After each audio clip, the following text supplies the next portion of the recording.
bitch, you know? It's really unbelievable. Mr. Son of a bitch. I mean, Mr. Son of a bitch. He's loyal.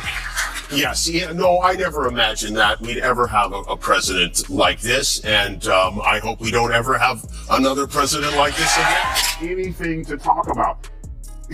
Kimmel was given each one of them was given a reset except for Seth. I didn't even know he was still on the air. Yeah. I don't think anybody did. Well, everyone's watching Forensic Files. Yes. No one's watching Seth. One of the greatest shows ever. Yeah, but these guys, they had opportunities to reset. Kimmel could have came back and tried to be funny again, or bring guests again, or show any kind of change, but they're really going to ride this out to the last drop. What are they going to do when he's gone?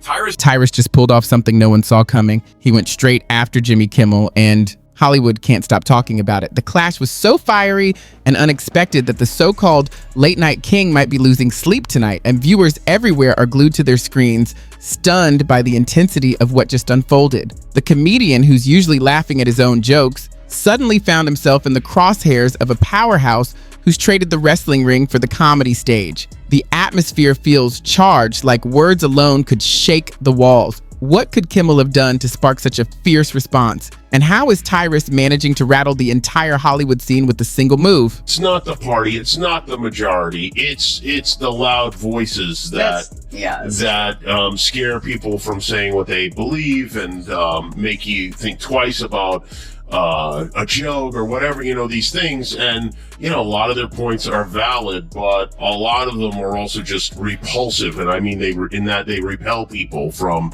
they go like, oh, you're no fun, I don't want to be around. Once again, Tyrus has made his mark, and this time it's his words packing the knockout punch. The man who once crushed rivals in the ring now lands verbal blows that sting just as hard. With the microphone as his new weapon, it feels like a modern twist on WrestleMania, only this battle is waged through sharp wit instead of muscle. His latest opponent isn't some loud, costume-wearing performer, yet every line he delivers hits with startling intensity. There's a refined edge to his power now. Even though he's swapped the ropes for the spotlight, the ground still shakes beneath him. Tyrus moves through late-night television like a storm, unstoppable, relentless, and armed with nothing but truth and timing. Are they going to be with Rosie O'Donnell in a four-way Zoom podcast about Trump ruining their lives still? I'm glad you didn't stop at four-way. Although in my head I can see it. Come on, man. My mouth was up. So, who dared to step up to him this time? None other than Jimmy Kimmel, the man who proudly calls himself Hollywood's late-night prince. Known for turning moral lectures into punchlines and hiding behind the comfort of cue cards, Kimmel has built a career out of mocking others. But now, the joke's on him. For once, he's not the one laughing, he's the one being laughed at. Every camera is fixed on him, and the spotlight feels far less forgiving. The contrast couldn't be sharper. One man earned his scars in the chaos of the ring, while the other gained his in the applause of studio audiences. And now, that safe cushion of laughter Kimmel once relied on is beginning to crumble. I have one ex-wife. That's it. Okay? Yeah, I had some scruples. Okay? I'll have one night stands, but I will not marry people I don't love. Okay? There's certain lines there. You can't teach this cracker that. I really think if they're going to continue to do a podcast, they need to bring their writers in. Because that was brutal. They're out of touch. It's like listening to two billionaires complaining about no one had change for their $100 bill at McDonald's. This battle doesn't even seem fair. On one side stands Tyrus, a powerhouse forged through grit and real-world experience, exuding the calm confidence that only comes from surviving true chaos.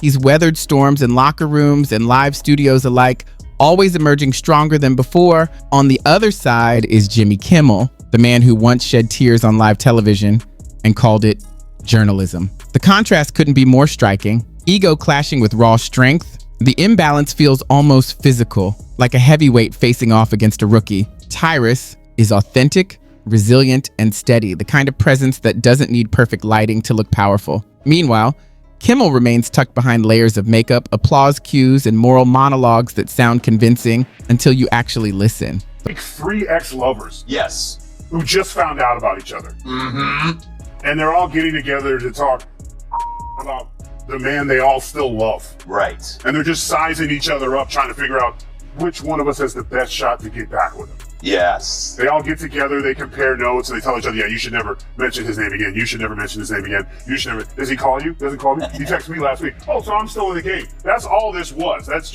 And that's why nobody cared. Digital world was buzzing with chaos long before a single word was spoken. This wasn't going to be a polite disagreement. It was shaping up as an all-out showdown. Even before the first punchline landed, the crowd online was circling like predators sensing blood. This wasn't just two entertainers clashing. The stakes felt larger, stripped of safety and polish, with the audience craving pure spectacle. Across platforms, memes spread like wildfire and social media fractured into rival camps, hashtags igniting like fireworks. It felt less like a feud and more like an epic event, a cage match without barriers, a roast without restraint. Tension pulsed continuously, fed by every tweet and post. Fans weren't passive, they wanted Tyrus to dominate and Kimmel to stumble. It had grown beyond humor. The internet had a front row seat to a storm that was as digital as it was dramatic. And once people picked sides, there was no turning back. Oh, annoyed. All I had was a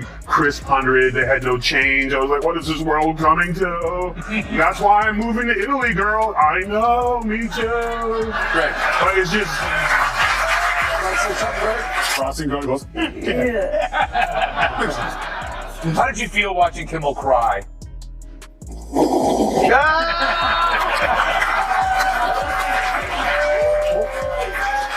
Oh, one of his tears fell. Hold on. Oh.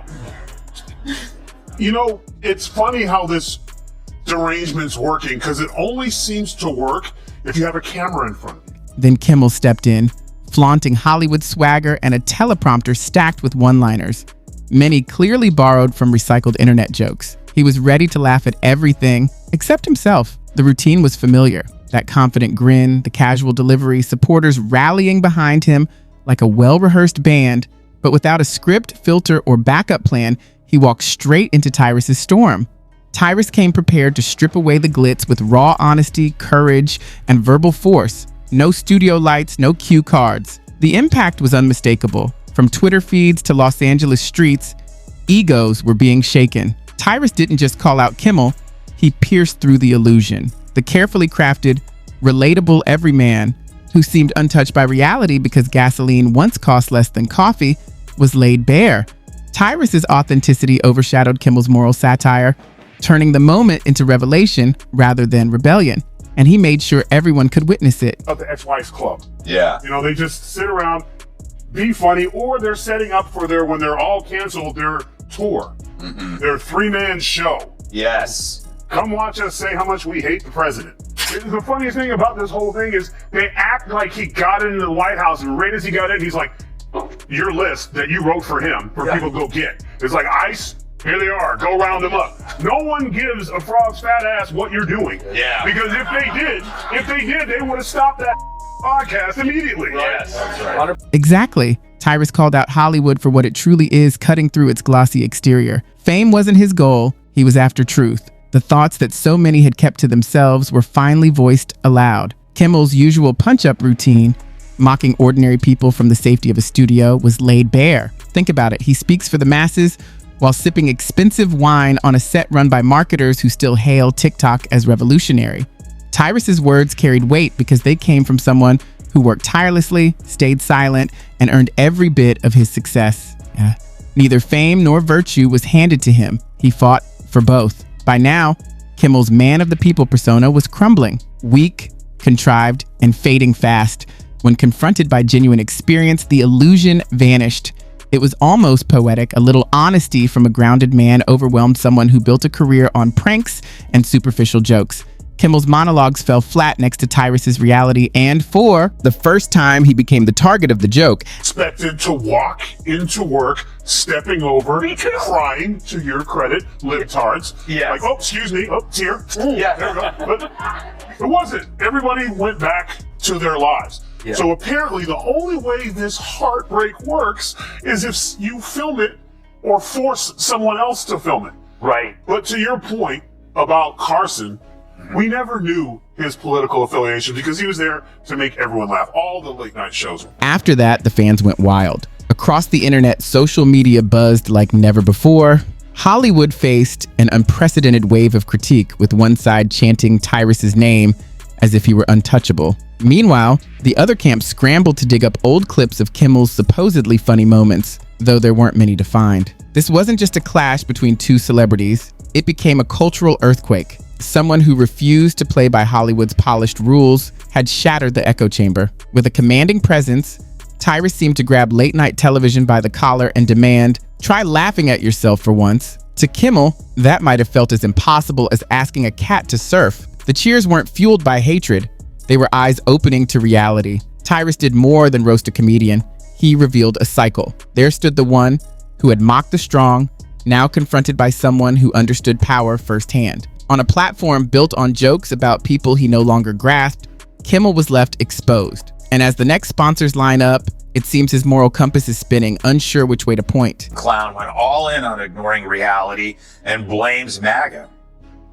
We hit some new lows over the weekend with the MAGA gang desperately trying to characterize this kid who murdered Charlie Kirk as anything other than one of them and doing everything they can to score political points from it. So MAGA is desperately trying to portray Kirk's killer as not one of them. If that man was any more full of he'd be a colostomy bag.